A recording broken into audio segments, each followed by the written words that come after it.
لطفاً از عکاسی و فیلمبرداری در طول اجرا خودداری فرموده و تلفن همراه خود را در حالت پرواز و یا سکوت قرار دهید. با سپاس از همراهی شما.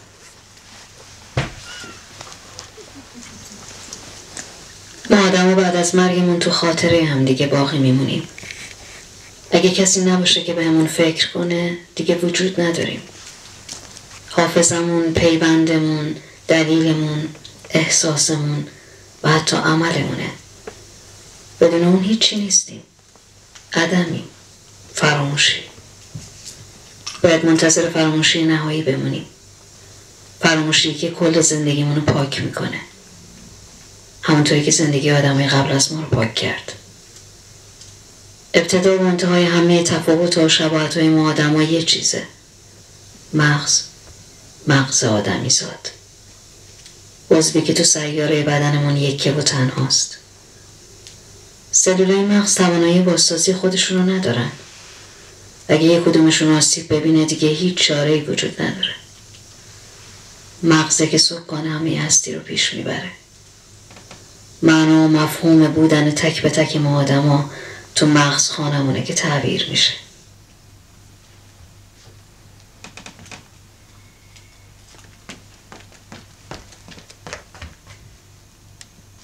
دکتر منظورتون از آدم زنده است؟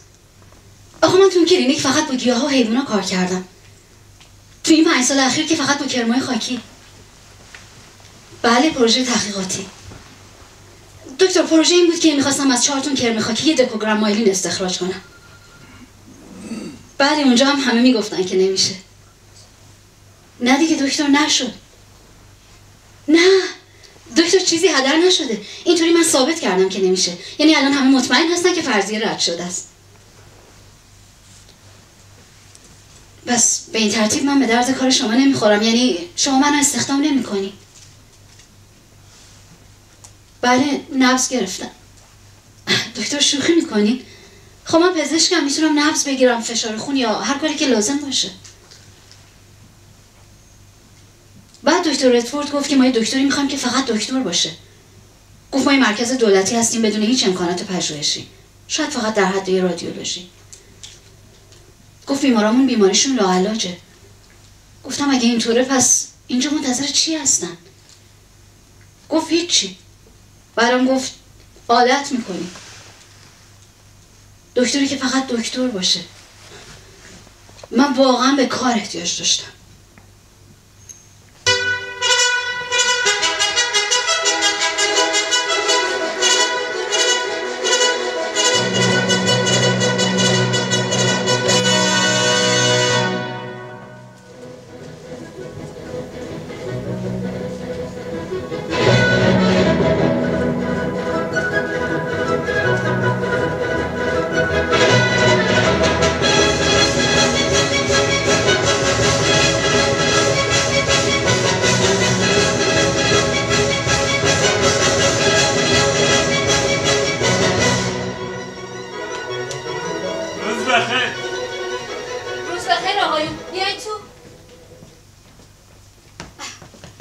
جیمز از این طرف. حالت چطوره؟ خوبم متشکرم. ژیل تو چطوری؟ خوبم ممنون. هر دوتون امروز سرحال‌تر به نظر میرسی. بله از این طرف. ژیل هوا چطور بود؟ خوب بود. خب بگید ببینم روی صفحه چی میبینید؟ ژیل صفحه اینجاست. بگو ببینم چی میبینی؟ خطوط مواج، خاکستری روشن، یه سری خط دیگه اون پایین، افقی و موازی، اونا خاکستری تیرن. جیمز تو چطور؟ خطوط راه سفید میبینم که مدام پهن و باریک میشن. آبی تیره، آبی روشن و سفید. خطای خاکستری دارن بیشتر و تیره تر میشن. بین نوسانات نقاط سفیدی مدام در حرکتن. خب اینا چی هستن؟ فکر کنم تصاویر کامپیوتری. نمیدونم ولی یه جور آرمونی باشکوه درش هست. یه دریاست. آره دریاست، موجاش هم آبیه. موجاش بگید ببینم این چیه؟ دریا. جی اینجاست. نه بهش دست. یه مستطیل دراز خاکستری با 5 استوانه نزولی امتداد پیدا کرده به اندازه های مختلف. یکیشون از بقیه کوچیک‌تره و یکمی هم مایله. جیمز تو چی میبینی؟ یه سطح صاف صورتیه که از 5 طرف به طرز ناهنجاری رشد کرده. چی هست؟ نمیدونم. یه جور ظرفه. این ظرف حاوی چیه؟ حاوی محتواست. میدونم ولی چه جور محتوایی؟ بیشتر شبیه یه کیسه پوله. پول خوب؟ بله به اندازه‌های مختلف برای مثال. بگیریدش. دنیای تصویری ندارن، خود تصویری هم ندارن، اطلاعات دقیق راجع به بیماریشون دارن ولی وانمود میکنن که اهمیتی نداره. کدومش سخت داره؟ مردی که میدونه یا مردی که نمیدونه؟ دستکشه. البته یه دستکش صورتیه. به قهوه میاد. جیمز. متشکرم. جی. ممنون. اولین بار که دیدمشون تو اتاقم تنها گذاشتمشون. وقتی برگشتم دیدم دوتایی کنار پنجره وایسادن. ترافیک، صدای بوق ماشینا، بوی توتون. یه گربه پشت پنجره نشسته. البته یه گربه سفیده. نه خاکستریه. نه اشتباه میکنه اون دود کشه. جیمز این چیه؟ سبز و قرمزه. فقط همین؟ بله. جیل تو چی میبینی؟ یه چیز نازک دراز که یه سری مثلث بهش چسبیده، یه سرش گرده با یه سری حلقه به هم تابیده. چی هست؟ نمیدونم. بگیرش. گله. البته یه گل سرخ نوشکفته است. چه عطری هم داره. بگید ببینم شما دوتا همدیگر هم میشناسی؟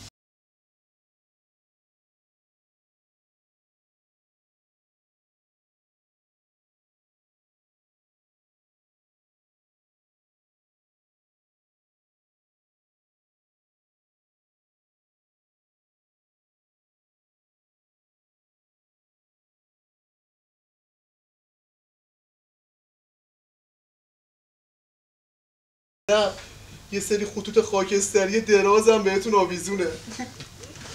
ولی در مورد شما خیلی سخته. در مورد من؟ بله یه سری خطوط کج و معوج خاکستری میبینم، نمیدونم مو یا شایدم کلاه، یه مستطیل باریک عمودی. فردا ببینمتون نمیشناسم. این که خیلی بده. اما صداتون، از صداتون میشناسم. جیمز تو چطور ژیلو میشناسی؟ من ایشونو به هیچ وجه نمیشناسمشون، اما اگر در حال راه رفتن ببینمشون بلافاصله به جا میارم، چون توی راه رفتن هر انسانی یه نوع موسیقی خاصی وجود داره. من استاد موسیقی ام و رهبر ارکستر. یه روز یکی از دانشجوام دیر رسید و من نشناختمش. وقتی صدای قدماشو شنیدم فهمیدم که اونه. یه بار هم یه جالباتی رو با یکی از دانشجوام عوضی گرفتم. بهش گفتم بیا جلو، معطل چی هستی؟ چی گفت؟ صدایی ازش در نمی اومد، انگار خوش شده بود. همه فکر میکردن که من دارم شوخی میکنم. یه روزم قبل از اینکه از خونه برم بیرون به جای کلاهم رفتم سراغ سر زنم. خوب زنمو با کلاهم اشتباه گرفتم. بعد اون بود که زنم منو برد پیش چشم پزشک و بعد دکتر اعصاب. تشخیص ادراک پریشی بصری. منم همین مشکل رو دارم. هر وقت به زنم نگاه میکنم شکل چهرهشو میبینم اما یه شکل پر از خطوط خاکستری. زنم دیگه هیچ معنایی برام نداره، تمام بدنش خاکستریه. چنده شاوره نه؟ میدونی رفته رفته دارم قدرت تمیز چهره ها از هم دیگه رو از دست میدم و حتی گاهی یه جاهای صورت آدم ها رو میبینم که اصلا اونجا کسی نیست. ببینم تو موسیقی دوست داری؟ من عاشق موسیقیم. موسیقی بیشترین لذت رو به من میده. من با موسیقی خوابم میبره، با موسیقی بیدار میشم. یه موسیقی برای نشستن دارم، یه موسیقی برای لباس پوشیدن دارم، یه موسیقی برای نوشیدن قهوه دارم، یه موسیقی برای قدم زدن دارم. آواز در آوردن زندگی. به نظر میرسه هیچ کاری نمیتونه بکنه مگر اینکه با آواز درش بیاره. آوازهای نوشیدنی، پوشیدنی، شستنی. ژیل مثل شبح گم شده است بین خطوط خاکستری. زندگی منهای رنگ نمیتونم تصور کنم. دیگه چی باقی میمونه که آدم بخواد به خاطرش لبخند بزنه؟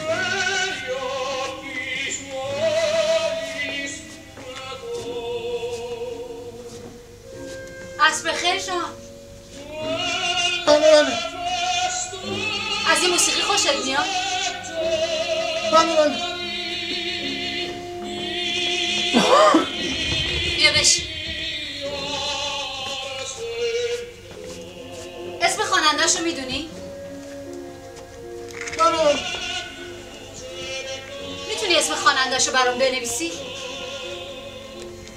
بله.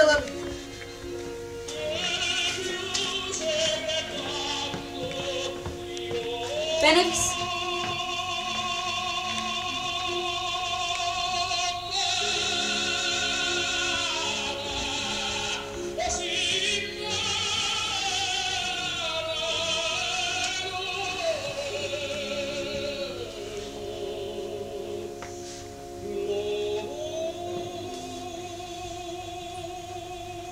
چیزی که نوشتی خودت میتونی بخونی؟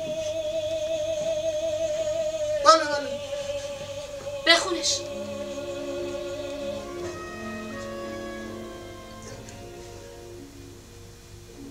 سخت.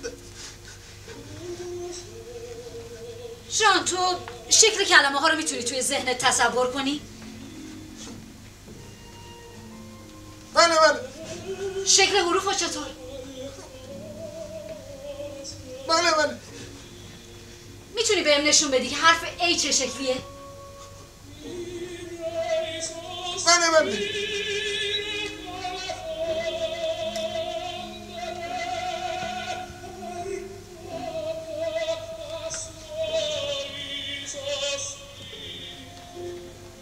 جان تو تا حالا برج ایفل رو دیدی؟ بله. بهم نشون بده که برج ایفل چه شکلیه؟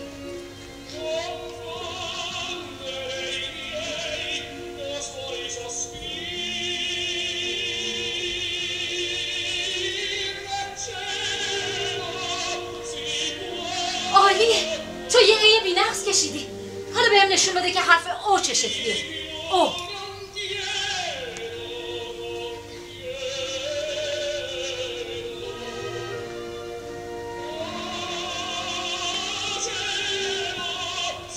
جان شکل ماهو بکش.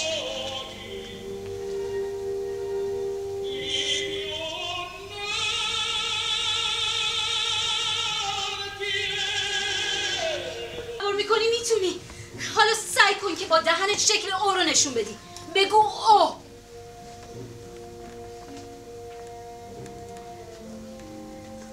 باشه کافیه. جان ببین میخوایم سعی کنیم از امروز بگیم نه. سعی کن و بگو نه. نه.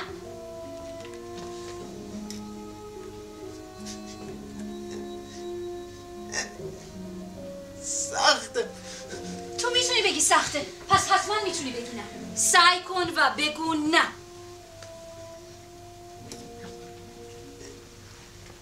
نه. عالیه. تو گفتی نه. بله. پس میتونی.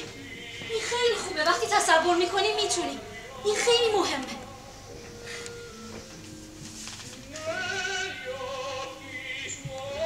جان گفتی از این موسیقی خوشت میاد داره؟ بله. فردا از دوباره بیا. با هم تمرین میکنیم. بله.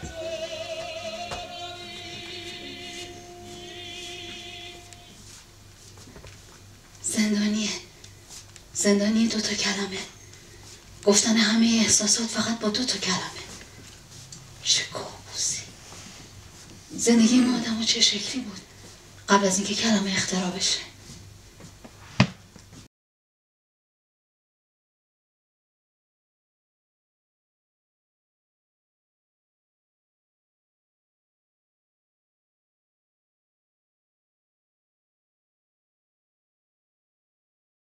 من پیدا کرد. دیگه نباید اونجا باشه. خانم مارتا باید با آب بخوره. نگاش کن، داره راه میره.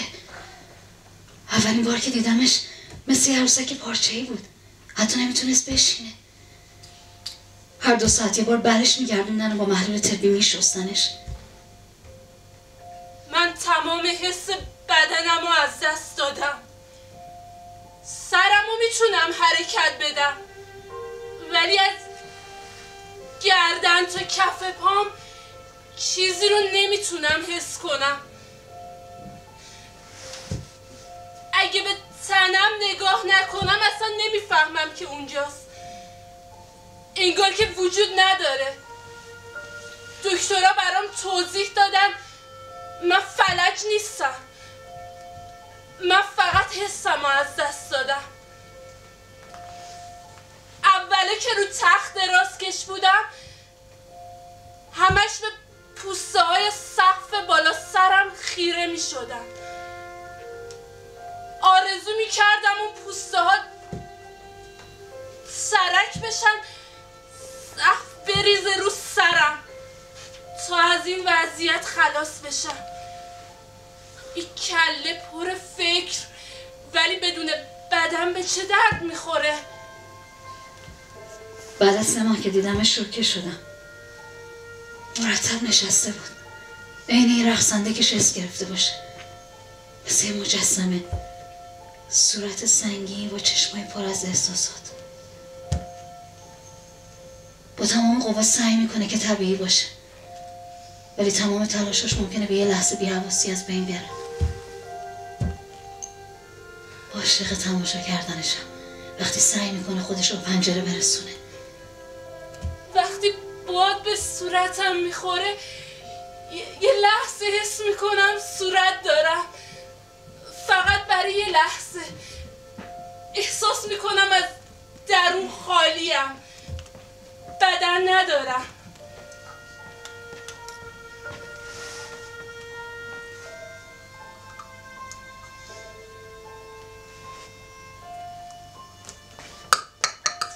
اگه بخوام چیزی رو تو دستم نگه دارم باید بهش نگاه کنم.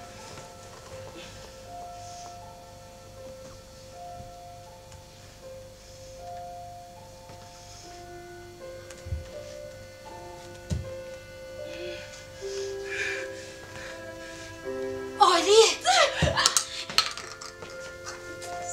نه من میتونم خودم راه برم. باید بتونم حواسم رو جمع کنم. اگه حواسم پرت بشه میفته. من میفتم. هر روز براش این ماراتون روانیه، هیچ چیز ثبت نمیشه، عادتی وجود نداره. باید بتونم خودم رو تصور کنم. من توی تصور کردنه که زنده‌ام. امروز میتونم راه برم ولی مطمئن نیستم فردا هم همین کارم رو ادامه بدم. اختراع فوتوفن‌های عجیب و غریب برای اثبات طبیعی بودن به دیگران.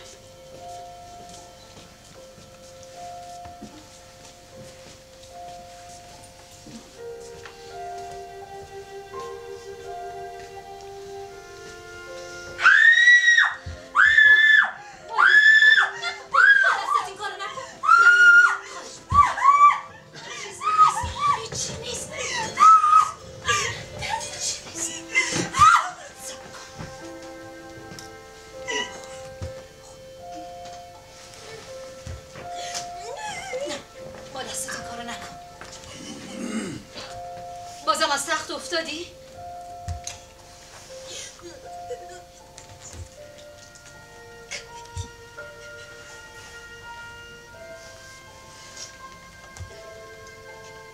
دست چپتو بگیر. این نقاش. این دست چپ توه؟ پس حلقه ازدواجت کجاست؟ از دستم در بردن. ساعت مچی؟ اونا دستم کردن. ببین این دست از این دست خیلی سبکتره. آره فلجم هست. مادر چیزی احساس میکنی؟ نه گفتم که فلجه. ببین اگه این دست فلج باشه خیلی عجیبه که حرکت کنه. نگاه کن.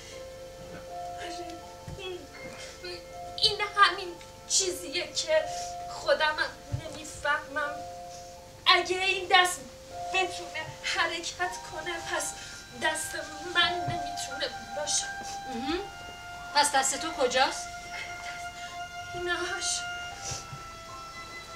حسن اگه این دست تو باشه پس ببین میتونیم بگیم که توی دست چپت 10 تا انگشت داری. خیلی عجیبه. آها حتی میتونیم فکر کنیم که تو 2 تا دست چپ داری. چرا؟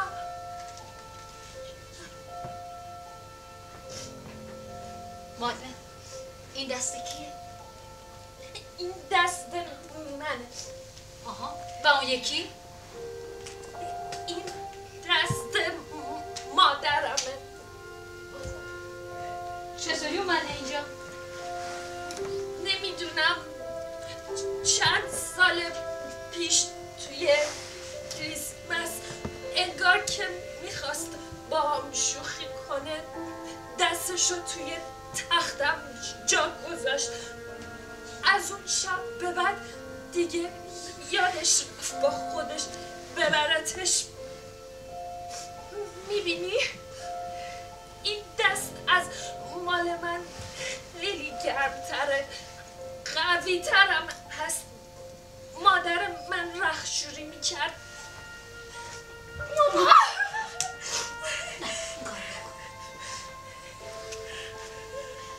اگه این دست مادرت باشه پس دست خودت کجاست؟ اینهاش اینجاست. کجاست؟ من نمیبینمش. روی پام. خیلی عجیبه نه؟ تصورشو بکنید هر روز دست مادرتون رو توی تخت خودتون پیدا میکنید. خیلی عجیبه نه؟ این خیلی وحشتناکه. با دستت این کار نکن.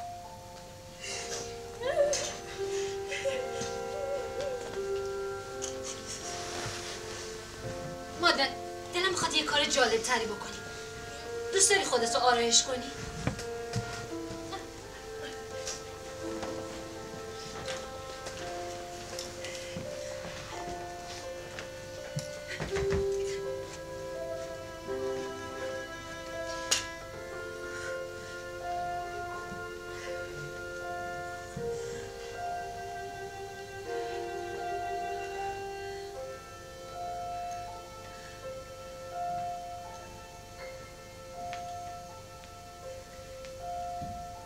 هر روز مثل دختر بچه که توی تختش یه عروسک ترسناک و غریبه پیدا کنه میترسه، بیقراره میکنه.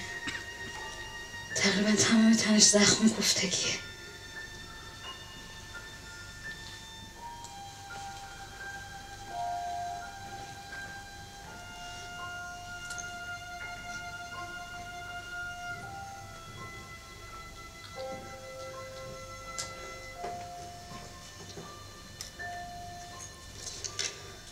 مواجهه هر روزه با بالاترین میزان ترس و بعد بهت زدگی. خیلی عجیب.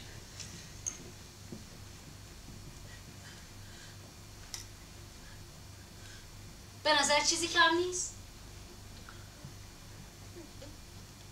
نه.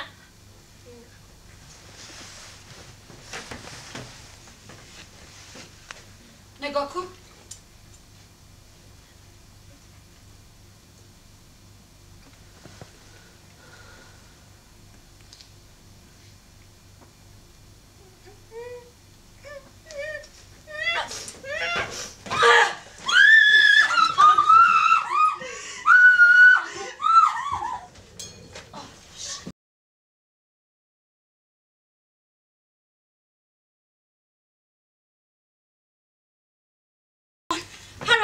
راستم رو بردم بالا، تو میگی لاروشل باشه؟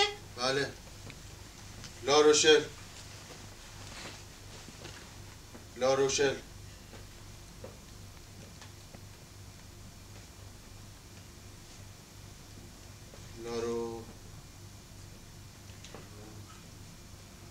مارشال ما کجا هستیم؟ پاریس. تو 27 ساله داری اینجا زندگی میکنی، واقعا یادت نمیاد؟ 27 سال؟ ولی من همین امروز صبح رسیدم اینجا. کجا؟ همینجا پاریس. ولی ما در لاروشل هستیم، فرانسه، بندر لاروشل، دریا، قایقا، هیچ یادت نیست؟ مطمئنی؟ لاروشل بلدی؟ بله یه بار رفتم اونجا. برای چه کاری رفتی؟ رفتم یکم آب و هوا عوض کنم، ولی یکی از آشناهام هم دیدم، یه خانم جوون بود، با قطارم رفتم. آدرس خونش خیابون دوالیه پلاک 27. چه دقیق یادته؟ بله نشستیم با هم شام خوردیم، بعدش هم که شب خوبی هم بود. تو مشروبم میخوری؟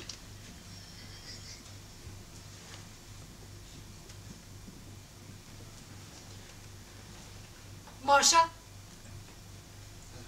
صبح بخیر. صبح بخیر. چیزی تو لاروشل نظرتو جلب نکرد؟ لاروشل؟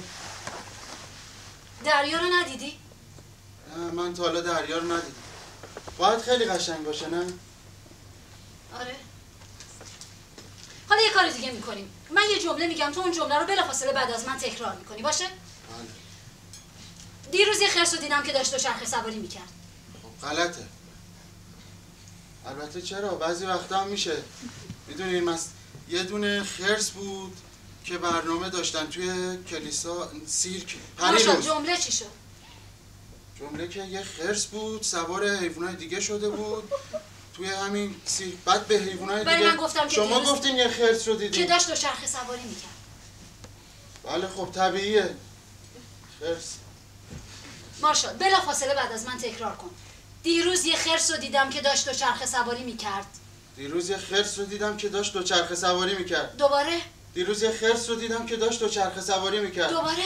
دیروز یه خرس رو دیدم که داشت دوچرخه سواری میکرد. عالیه. 3 بار گفتی. تو اگه یه چیزی بخونی میتونی تو حافظت نگه داری؟ بله کلمه به کلمه. جالبه. تازگی چی خوندی؟ تازگی خوندم که یه خرسی بود کنار کلیسا، یه سیرک بود که پری روز برنامه داشت، بعد خرس داشت سوار حیوانات دیگه شده بود، بعد به حیوانات دیگه که 27 سال کنار دریا زندگی کرده باشی، هیچی از دریا یادت نیاد.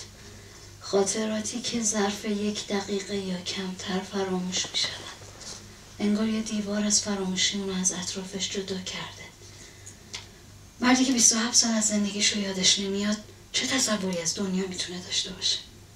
چه تصوری از خودش؟ مارشا صبح بخیر. صبح بخیر. تو تا حالا دریا رو دیدی؟ نه من تا حالا دریا رو ندیدم. دوست داری ببینی؟ بله. بیا بریم دریا رو تماشا کن. بیا. باید خیلی قشنگ باشه نه؟ امروز چند شنبه است؟ نمیدونم. چه ماهیه؟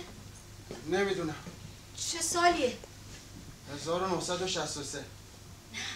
دقت کن امروز 15 اکتبر 1990.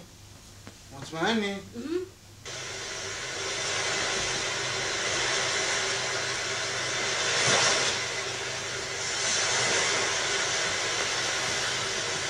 با تمام وجود دلش میخواد زندگی کنه، وجود داشته باشه، دنبال معناست، هدف، عشق. این اواخر احساس کردم عاشق ماریا شده، مدام دنبالش میکنه. تنها جایی که مارشال احساس امنیت و آرامش میکنه کلیساست، موقع انجام معاینه‌های مذهبی. اونجا دیگه نه سنگرمی وجود داره نه فراموشی. با تمام وجود جذب عملی میشود که احساس و معنای زندگی را در او پیوسته و طبیعی نگه می‌دارد.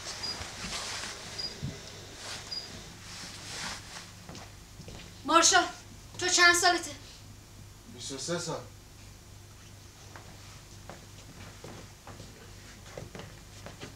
به خودت نگاه کن.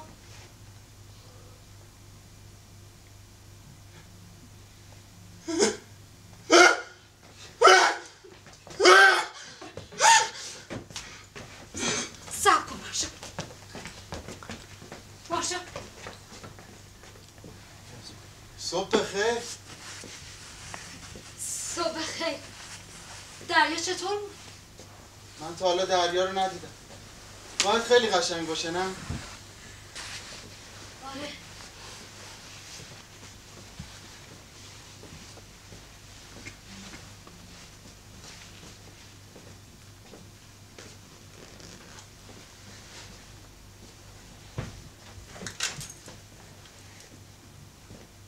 بله دکتر.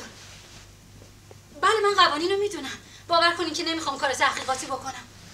نه اصلا. ببینید گوش کنید دکتر، من فقط میگم اگه 1% بتونیم احتمال بدیم که درونشون یه جهانی باشه که ما ازش خبر نداریم، خب ارزششو داره. بله مسئولیتشو قبول میکنم. نه دکتر ببینید من فقط میخوام یه بار اونا رو از اینجا ببرم بیرون. نمیدونم یه جای امنی، یه جای سربسته، یه جای مثلا مثل سینما.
من عاشق فیلمم، موسیقی هم دوست دارم. آخر هفته تو بند جاز رام میزنم، بدای نوازی یه جوری میزنم که دیگه هیچی یادم نمیاد، مثل سیل که از آدم میزنه بیرون. اونطوری دکتر من تنیس هم دوست دارم، وقتی تنیس بازی میکنم دیگه اونطوری نمیشم. چطوری نمیشی؟ دیگه تیک نمیاد. من قبل اینکه تیک بزنم افکاری که سمت مغزم میاد رو میبینم، مثل ساعتم تیک تاک دقیقا جلوی اون رد میشن، ولی نمیتونم جلوشونو بگیرم. دست خود آدم که نیست. دکتر داری فیلم میگیری؟ تراژدی تیکی قسمت دوم. نه دکتر من دوست دارم بهش دست بزنم، این دوست داشتن از من قوی تره. باشه ولی باید بتونی مدیریتش کنی. مثل سگ که باید واق واق کنه. یا مثلا فوش دادن، کلمات عجیب و رخکو برم و تکرار کردن. دکتر من دو تا آدمم، یکی اونی که تیک میزنه، یکی همون که بهش میگه نکن ابله گو، حرومزاده نکن، گو. آروم باش، تو همیشه تو سینما اینطوری میشی؟ من همیشه همینطوری میشم دکتر، مخصوصا اگر فیلم رو خیلی دوست داشته باشم. یه بار رفته بودم یه فیلم درباره جنوب آمریکا ببینم، همین که تو سینما نشستم ناخودآگاه دستم رفت رو هوا بلند تکرار می‌کردم میگفتم هاللویا هاللویا هاللویا. و من هر چقدر بیشتر میگفتم هاللویا مردم بیشتر عصبانی میشدن، هر چقدر مردم بیشتر عصبانی میشدن من دوست داشتم بیشتر تکرار کنم دکتر. همیشه قوه شکست ناپذیر قشر زیرین مغزه که برنده میشه دکتر. خیلی خوبه که راجع به بیماریت میخونی. دکتر من خیلی میخونم. من یه دوست تیکی دارم تو تامین اجتماعی کار میکنه. وقتی نگاش کنی هیچ مشکلی نداره. وقتی یه ارباب رجوع خانوم میاد میگه من حتما به کار شما رسیدگی میکنم. بعد یهو برمیگرده میگه خانوم عذرخواهی میکنم الان برمیگردم. میره تو دستشویی در رو خودش قفل میکنه، دستاشو مشت میکنه و بلند تکرار میکنه میگه گو گو گو گو گو گو. من میگه خانم عذرخواهی میکنم داشتم خدمت شما عرض می‌کردم اون موضوع. تو وقتی خوابی حالت چطوره؟ من وقتی خوابم همه چی خوبه. صبح که بیدار میشم به تمام تیکایی که روز قبل زدم میخندم دکتر.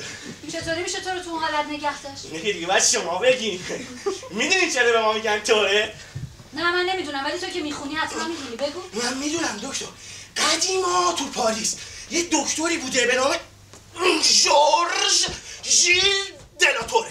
داشته از تو حیاط بیمارستان میمونه تو بخش یکی رو میبینه بهش سلام میکنه، دکترم سلام میکنه، بعد این تعظیم میکنه دکترم تعظیم میکنه، این تعظیم میکنه دکترم تعظیم میکنه، هی تعظیم هی تعظیم هی تعظیم هی تعظیم هی تعظیم هی تعظیم بس شروع میکنه و واق واق میگه گو گو گو گو گو گو. دکتر توره با خودش میگه که شیطان تو جونش نرفته، یه چیزی تو مخش قاطی کرده. دکتر ببین تو مغز میانی، تو هیپوتالاموس، زیر تالاموس، تو قسمت بدوی سر، جایی که عواطف و احساسات اینجا هستن دکتر. خیلی جالبه، کاملا داری درستشون میگی. دکتر من یه تومور ذهنی دارم مثل الکتریسیته میمونه، یهو منفجر میشه. مثلا اگه یه دکتر چی قطار بیاد بهم بگه بلیط لطفا، من اصلا از اون حرومزاده به هم میریزه. میگه چند نفر همزمان با هم دیگه حرف بزنن من نمیتونم. ولی من این دارویی شما میدی. دکتر تیکی مثل بقیه دکتران نیست که پشت میز مطبش بشینه، اون خودش میاد پیش ما با ما حرف میزنه. طورت آدمو مست میکنه، وحشی میکنه. شما آدم طبیعی‌ها که ناقل درست تو جای درست و زمان درست دارین، همه کاراتون طبیعیه. ولی ما تئوری‌ها اینطوری نیستیم. اما ما روبورسیم، تو بهترین کتابا و بهترین فیلم‌ها بهترین نقشه رو داریم. دکتر تو گوهی، دکتر تو گوهی خواهد تو سرت. من میدونم که تو گوهی، تو گوهی دکتر. قبلا این آدم ها رو استرسی و عصبی میدیدم، اما حالا فکر میکنم نداشتن سلامتی شانس داشتن سلامتی برتر رو بهشون داده. تنازی، چابکی روح، شور، شعف در این رنج ناشی از دورت.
چه آواز قشنگی.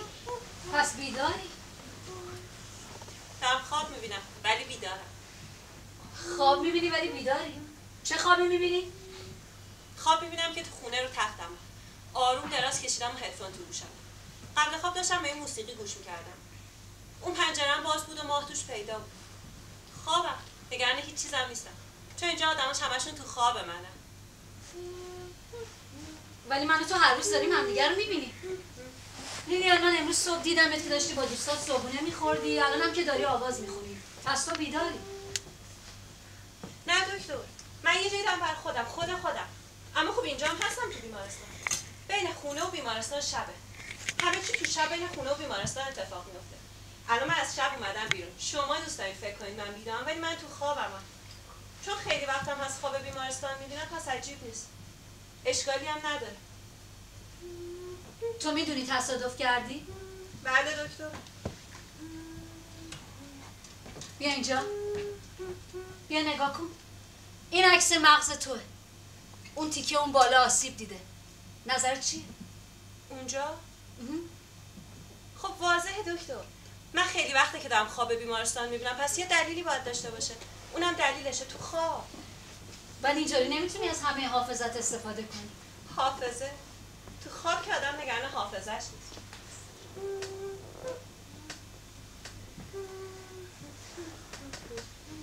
لیلیان اینجا کجاست؟ بیمارستان. من کیم؟ شما یکی از آدمای خواب منی. اونجا وایسادی، داری با من حرف میزنی، سرگرمم میکنی. اما واقعی نیستی. واقعیت چیه؟ واقعیت فرداست. فردا که من از خواب بیدار شم و همه اینا تموم شده باشه. دیگه خیلی طول کشیده. دلم میخواد بیدار شم. چطوری میشه تو رو از خواب بیدار کرد؟ خیلی بهش فکر میکنم باید برم بالای بالا. مثلا رو پشت بوم بیمارستان. بعد این بالا وایسم. یه نفس عمیق بکشم. خودم پرت کنم پایین. نترس تو من چیزی نمیشه. من موقع تو خونه رو تختمم. ولی بیا اون پایین نگاه کن. بیا اونجا رو ببین. وقتی من از این بالا خودم پرت میکنم محکم اونجا میخورم زمین، همون ضربه همون شوکه که میتونه منو بیدار کنه. وگرنه به جز اون دیگه نمیدونم کی میتونه منو از خواب بیدار کنه. شاید فقط خدا. پس خدا هم تو ماجرای تو هست. نمیدونم ولی اونی که میتونه منو بیدار کنه شما نیستی. دارم میگردم. دارم دنبالش میگردم. ورد از اینجور چیزای احمقانه هم نمیخونم و فقط هر شب باش حرف میزنم. ازش میخوام که فردا بیاد و بیدارم کنه.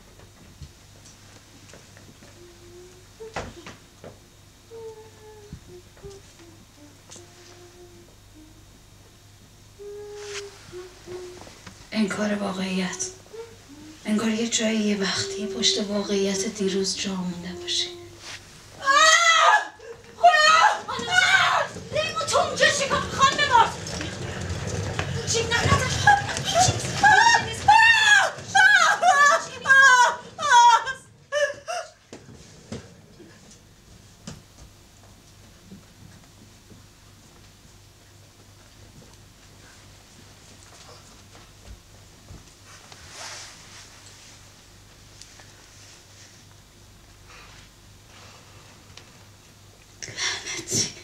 اصلا یادم نبود. هیچ خوشش نمیاد بهش دست بزنی.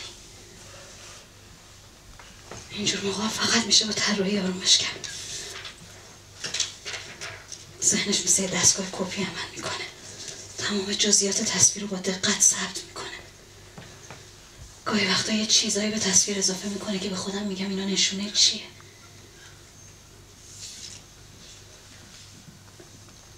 تنها راه من به جهانش همین طراحی هست. اوتیسم ازش یه جزیره ساخته.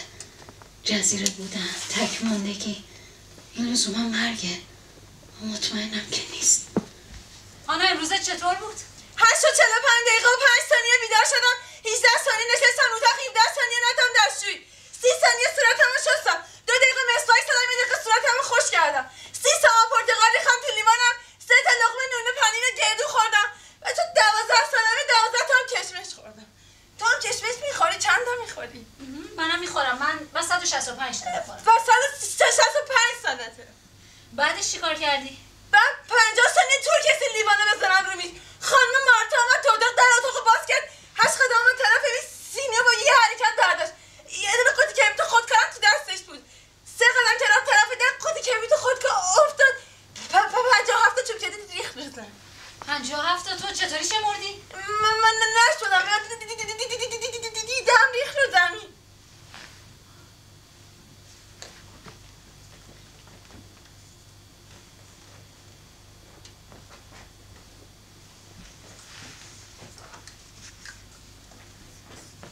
هانا بیا با هم یه بازی بکنیم.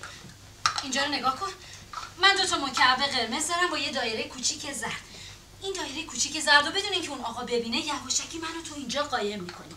بعد از اون آقا میپرسیم، میگیم آقا دایره کوچیک زرد کجاست؟ اون چی جواب میده؟ آخ اینو هستی که گذاشتی سینزی. من دیدم. تو دیدی ولی اون من دیدم اون ندیده. یه بار دیگه امتحان میکنیم. ببین دقت کن. دیدم. حالا یه کار دیگه میکنیم. خوب دقت کن. 2 تا مکعب قرمز رو میذاریم کنار هم، بعد دایره زرد یواش یواش ازشون دور.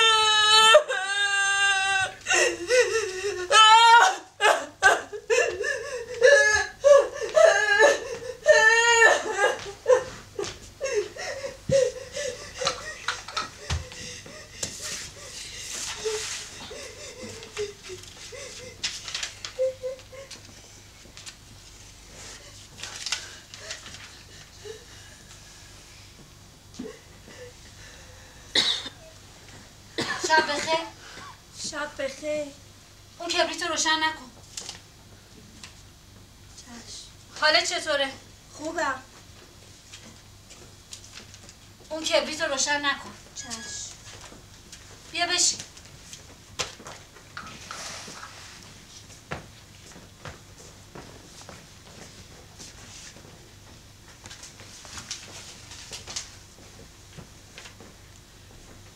اون کبریت رو روشن نکن.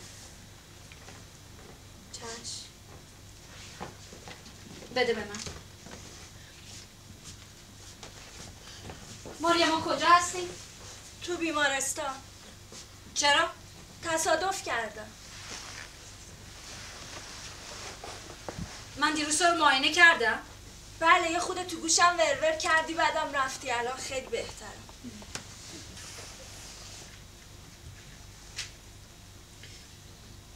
ماریا بیا با هم یه تمرینی بکنیم. خوب گوش کن. من یه ضربه میزنم، تو 2 تا ضربه بزن. باشه؟ باشه. من یه ضربه میزنم، تو 2 تا ضربه میزنی. باشه؟ باشه. خب تو دوست داری که یه ضربه بزنی، پس من 2 تا میزنم، تو 1 بزن. باشه؟ باشه.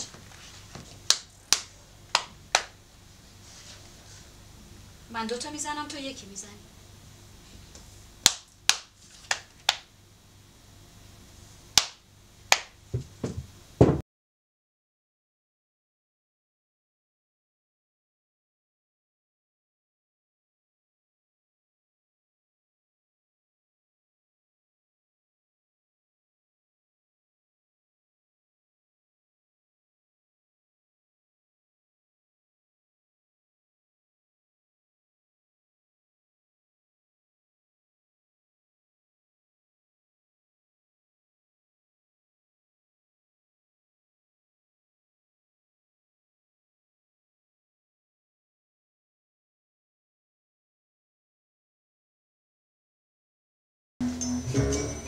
چرا دستتو گره کردی؟ چون شما ازم خواستی. من از تو نخواستم دستتو گره کنی. چرا؟ نه من نگفتم هر کاری من میکنم تو بکنی. وقتی این کارو میکنید معلومه دیگه.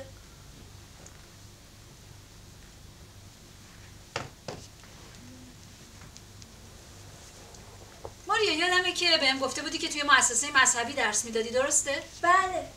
چی درس میدادی؟ سایکوفیزیو. سایکوفیزیای روحانی. پس با این حساب خوب باید بدونی که واتیکان چیه؟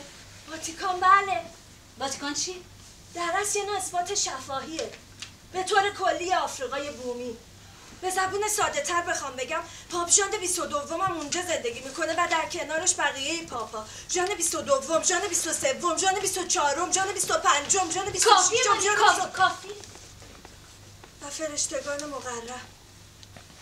واتیکان کجاست؟ شهر روم، اسپانیا. پاپ کجایی؟ اسپانیاییه، اهل نیوزلند. میتونی برام چند تا حیوان رو اسم ببری؟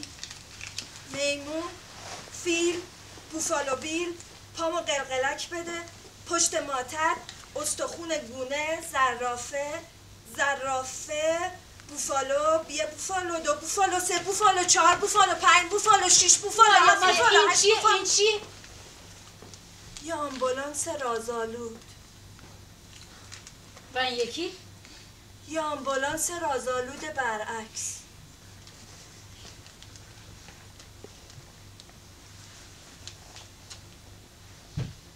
یادمه که بهم گفته بودی که قصه شنل قرمزی رو خیلی دوست داری، آره؟ بله. میتونی برام تعریفش کنی؟ یه مستخدم با 10 تا کلید تو جنگل، یه زن و شوهر، یه دختر با شنل قرمزم اونجاست. دختره خیلی خوشگله، رنگ قرمز یارو رو مجذوب خودش میکنه. دختره شروع میکنه به دویدن، گرگه میفته دنبالش. دختره میدوه، گرگه میدوه، دختره میدوه، گرگه میدوه، دختره میدوه، گرگه میدوه، دختره میدوه، گرگه میدوه، دختره میدوه، گرگه میدوه. کافیه؟ فکر کنم نتونستم درست تعریف کنم. نه، خوب بود. حالا من 3 تا کلمه میگم تو باشون یه جمله بساز، باشه؟ بحران، وزیر، رئیس جمهور. رئیس جمهور به آشپزخونه دستور داد تا براش یه تخم مرغ آب پز کنن. توده و جمعیت. توده یه جمعیت بدجوره، هر کسی میتونه داخلش بشه. کسی که کمترین ارزشی داشته باشه هرگز وارد یک توده نمیشه. بله. کاملا درسته. ماریا، حالا ازت میخوام که برام یه دایره بکشی، میتونی؟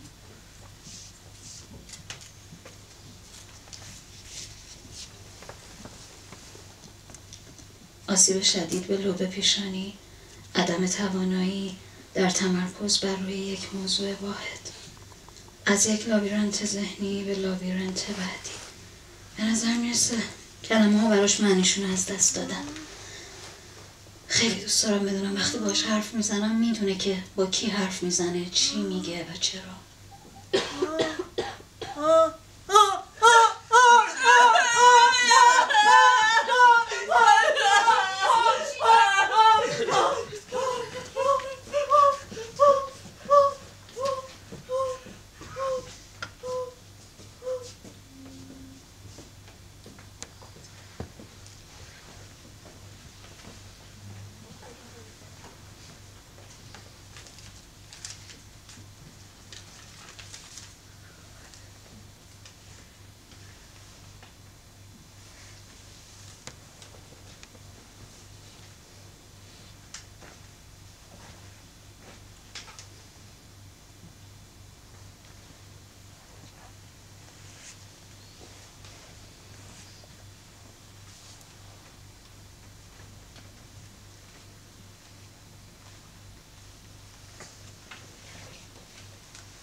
میشه اطمینان داشت که اون چیزی که آدما با چشم مغزشون میبینن توهمه و واقعیت نیست.